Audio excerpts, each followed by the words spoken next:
Olá, meu irmão, olá, minha irmã, como vamos? Como estamos passando? Passando bem? Você está se cuidando, nós estamos nos cuidando e Deus está cuidando de nós. Que bom que estamos aqui, não é? Já estamos praticamente no meio do mês de janeiro. Parece que foi ontem, né, que virou o ano. A coisa tá rápida, não tá? O tempo está passando muito rápido. Precisamos nos organizar, porque senão o tempo voa e nós não fazemos quase nada.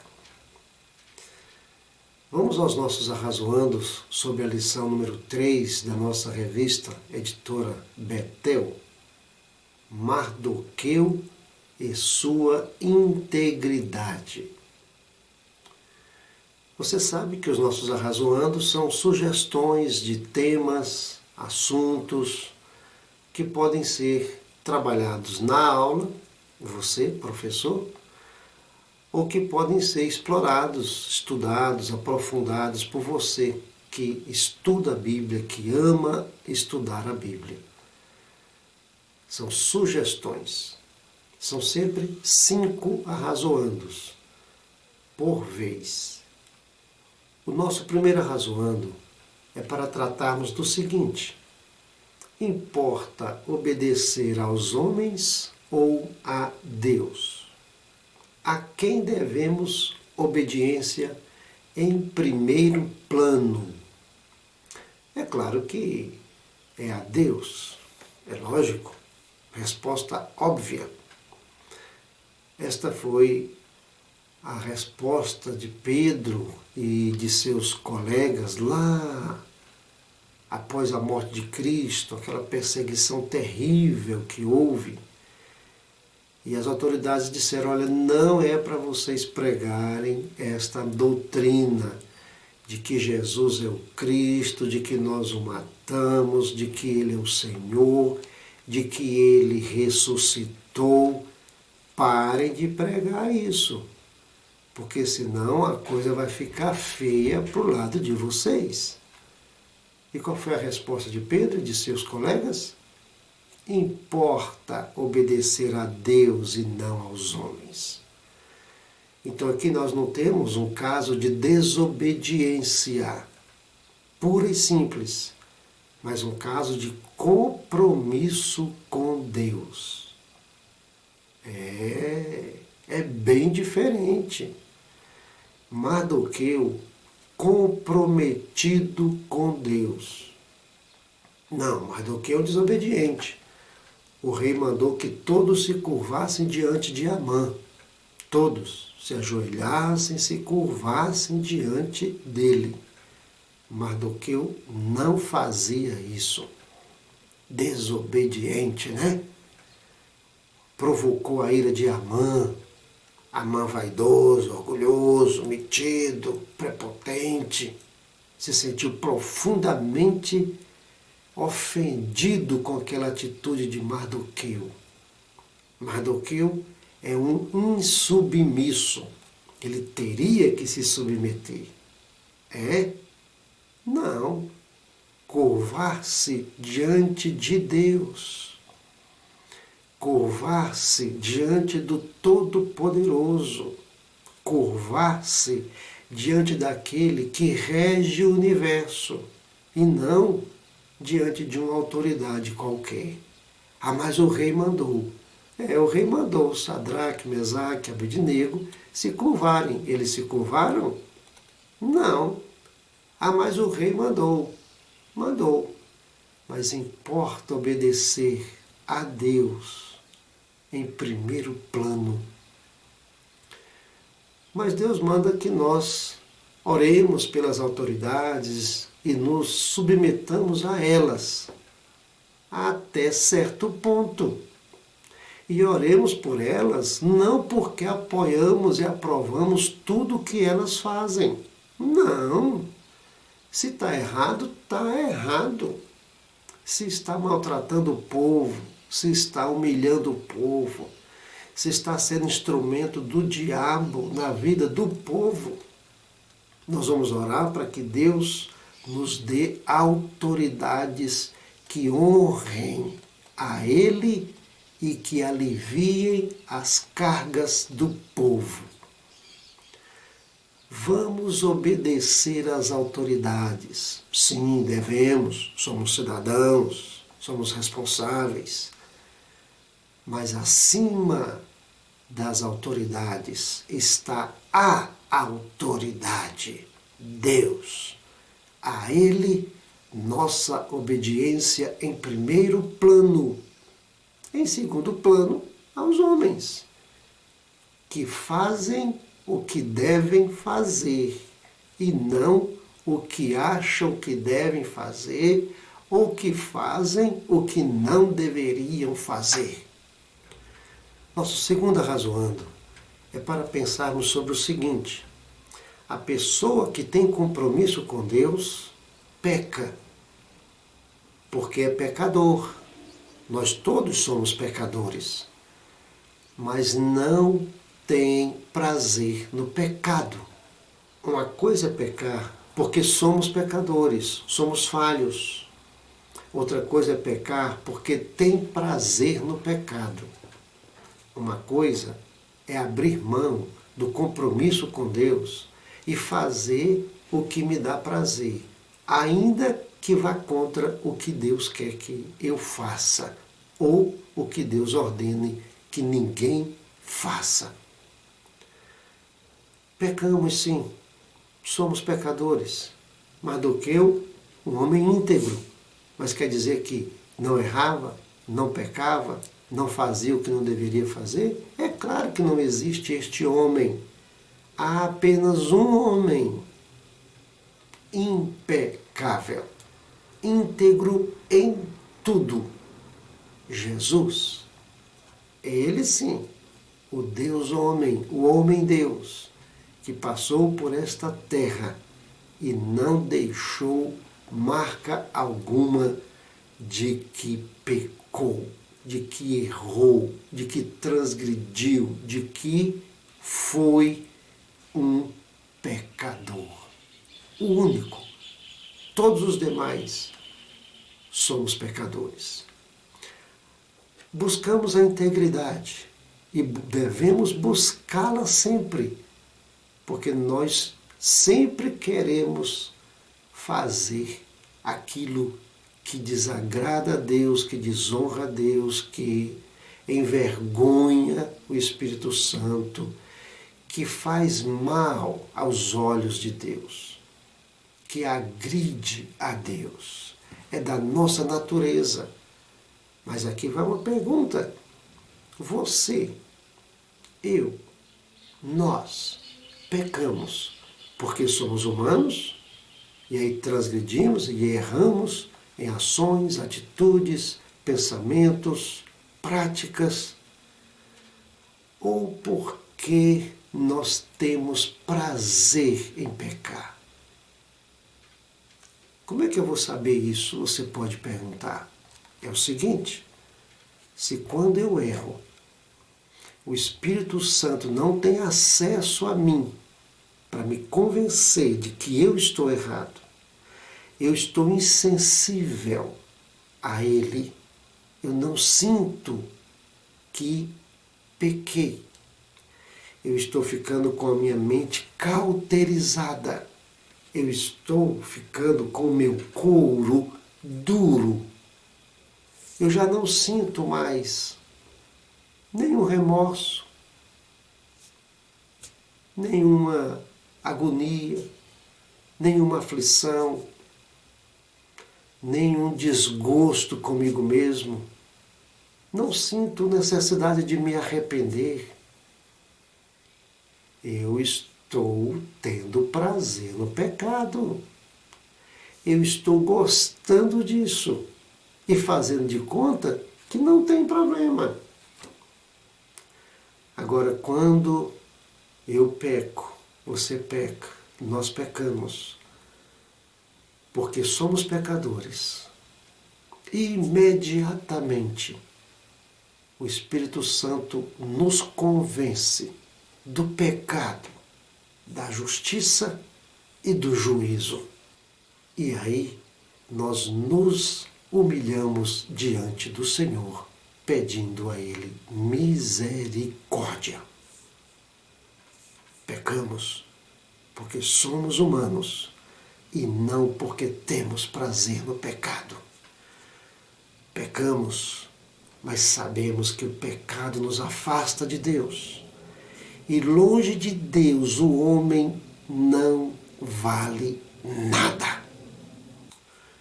Nosso terceiro arrazoando é para falarmos sobre a ação pedagógica de Deus por meio do cativeiro babilônico. Mardoqueu, Esther, todos os filhos de Israel estavam lá na Babilônia e lá ficaram por 70 anos como escravos, porque estavam se afastando de Deus por meio da idolatria e da rebelião. Então o cativeiro babilônico não foi simplesmente castigo de Deus, não foi simplesmente punição de Deus. O cativeiro babilônico foi tratamento de Deus. Essa palavra é bonita. Tratamento. Há coisas que acontecem em nossa vida porque Deus está nos tratando e não nos punindo simplesmente, e não nos castigando simplesmente. Não. Joga lá e deixa sofrer. Não. Deus não faz assim. Deus é mestre em nos ensinar, ainda que há duras provas. Vai depender de nós.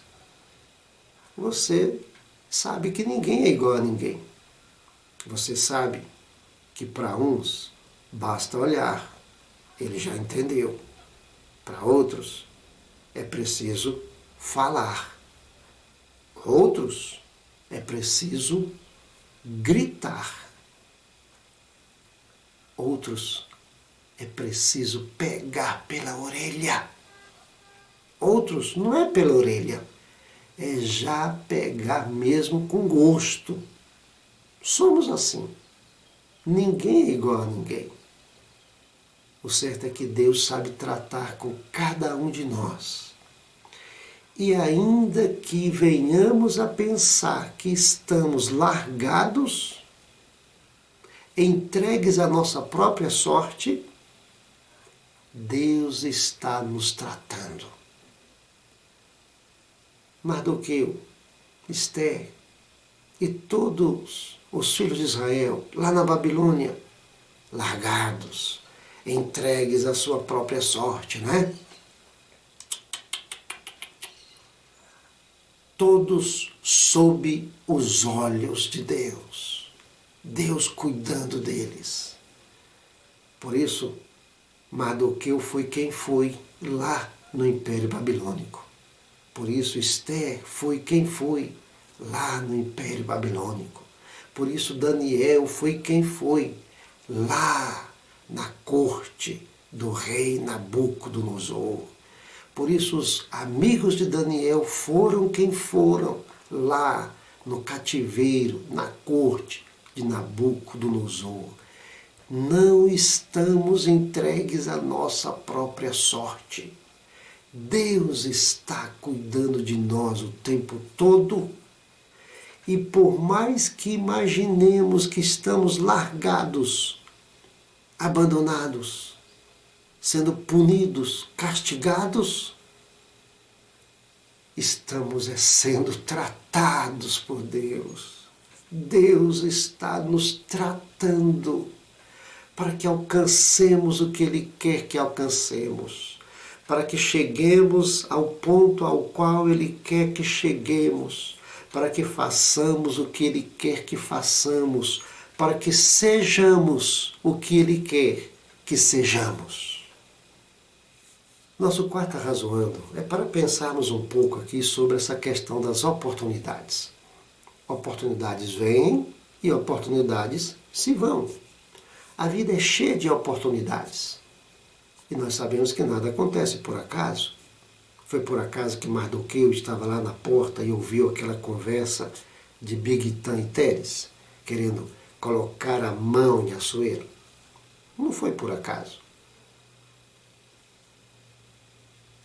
Vamos aproveitar as oportunidades fazendo 4 coisas, pelo menos. Primeira, estando no lugar certo. Segunda, na hora certa. Terceira, tendo condições para fazer a coisa certa. E quarta, fazendo a coisa certa. Foi isso que Mardoqueu fez. Ele estava no lugar certo, na hora certa. Ele tinha condições de fazer a coisa certa e fez a coisa certa. Informou a Ester que tinha acesso ao rei. Ele não tinha acesso ao rei. Ele não poderia se aproximar do rei. Então ele falou com quem tinha condição de se aproximar do rei. E a Ester foi lá, falou com o rei e deu tudo certo. Olha aí, a oportunidade foi aproveitada. Às vezes, a oportunidade aparece, mas eu não estou lá. E aí? Passou. Você ficou sabendo? Não fiquei sabendo. Pronto, perdi a oportunidade. Mas às vezes a oportunidade está lá. E eu estou no lugar certo. Estou na hora certa. Tenho condições de fazer a coisa certa. E aí eu vou lá e faço a coisa certa. Lembra-se de Davi? Qual era a intenção dele? Era lutar? Ele era um soldado? Ele era um guerreiro? Não. Ele foi lá levar presentes para os seus irmãos. Foi. Mas chegou lá, ouviu o desafio de Golias. Então ele estava agora no lugar certo, na hora certa. Ele tinha condições de fazer a coisa certa. Ele já havia matado um leão e um urso. Ele sabia manipular aquela funda.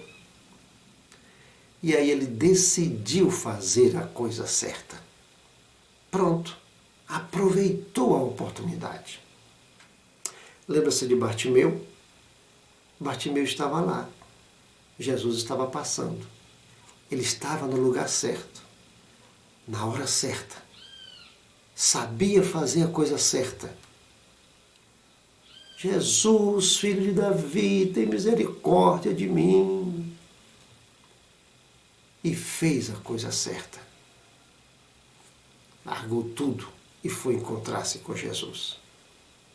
Precisamos aproveitar as oportunidades que aparecem na nossa vida.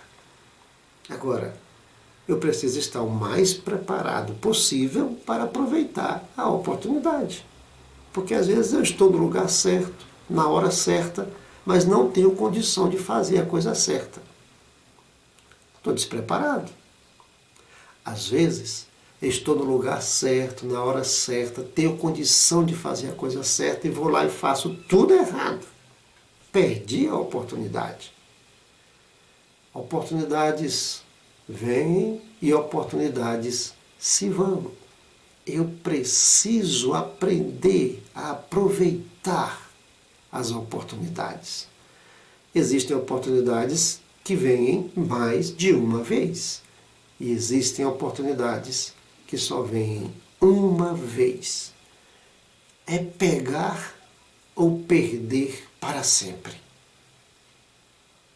Eu preciso estar esperto, preparado, pronto para tomar posse daquilo que passou na minha frente, não por acaso, porque Deus permitiu e eu perdi. Que Deus me ajude e te ajude a estarmos no lugar certo, na hora certa, sabendo fazer a coisa certa e fazer a coisa certa. aproveitando as oportunidades. Mardoqueu fez isso. Por isso Mardoqueu foi quem veio a ser. Por isso Mardoqueu foi um instrumento de Deus para livrar o povo de Deus das mãos de Amã. Nosso quinto arrazoando é para pensarmos que naquela época e em todas as épocas a humanidade sempre se inclinou para o mal. Antes de Deus enviar o dilúvio sobre a terra, ele chegou à seguinte conclusão: é constantemente mal o desígnio do coração do homem, desde a sua mocidade.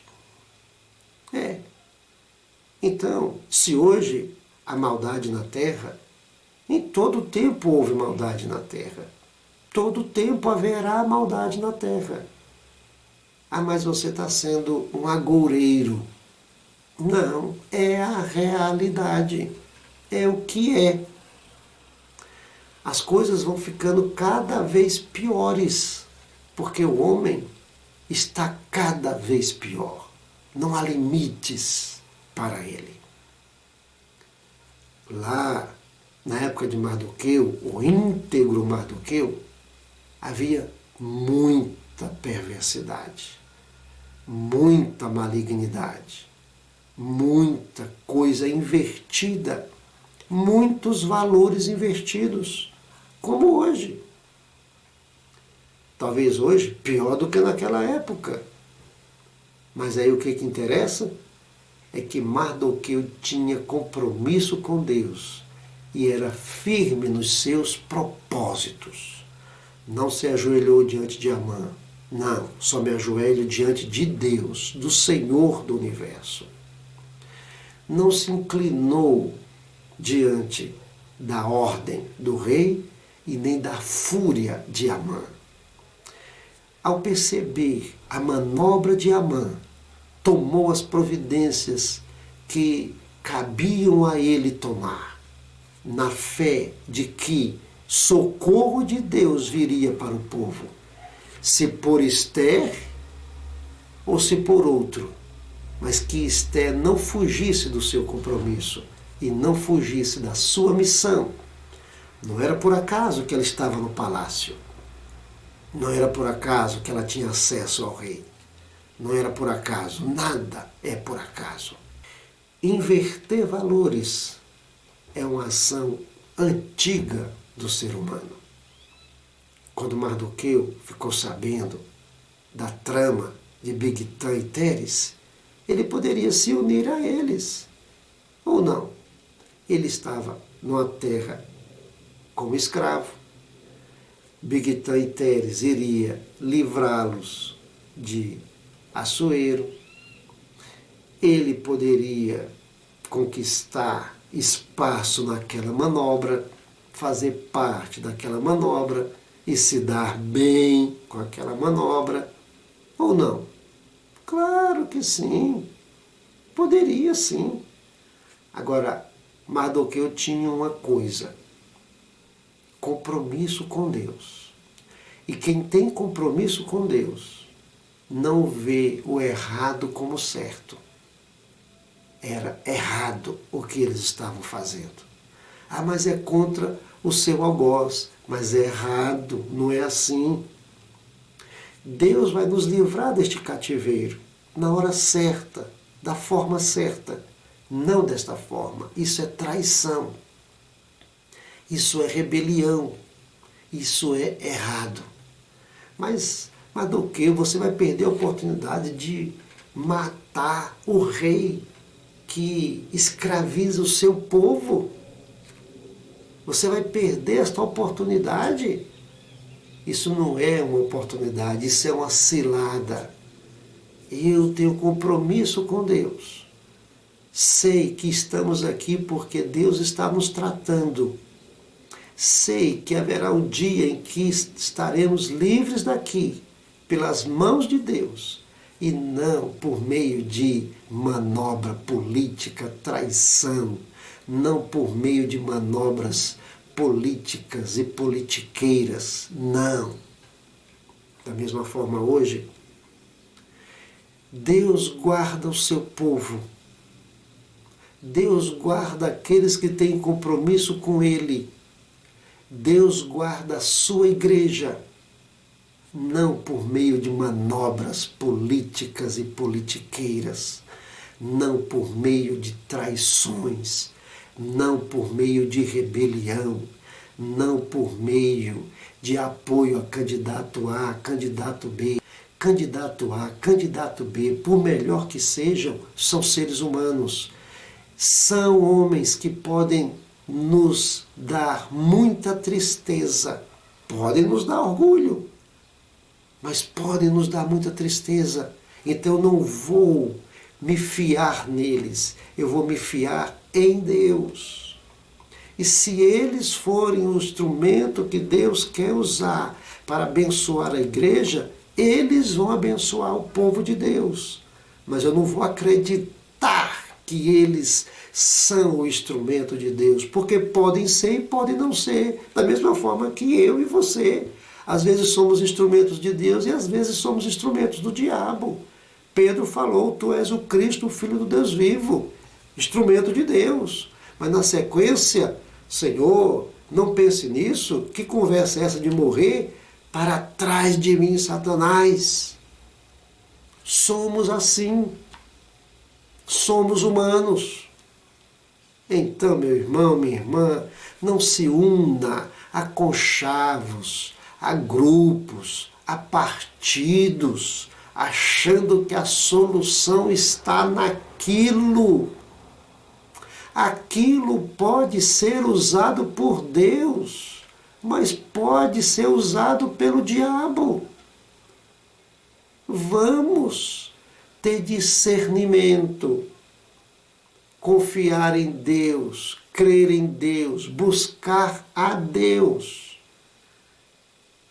E se Ele quiser usar a mim, a você, ao candidato A, ao candidato B, sei lá, para fazer o que precisa ser feito pelo seu povo na terra, glória a Deus. Mas eu não vou ficar levantando bandeira de A e de B. Ah, esse sim, este sim. Quem disse que este sim? Eu posso ser sim e posso ser não. Você pode ser sim e pode ser não. Agora, Deus é sempre sim. Deus é sempre perfeito, justo, íntegro, fiel, verdadeiro, confiável. Deus. O resto é o resto. Ah, quer dizer então que eu não vou apoiar a A nem B? Eu posso fazer isso não achando que ele é o cara. O cara, neste sentido, é Deus. Ele sim. O resto pode ser sim. Na maioria das vezes é não. Que Deus nos ajude. Que Deus nos guarde. Sejamos íntegros em todo o tempo, apesar dos pesares. E até o nosso próximo Arrazoandos EBD Betel, querendo Deus.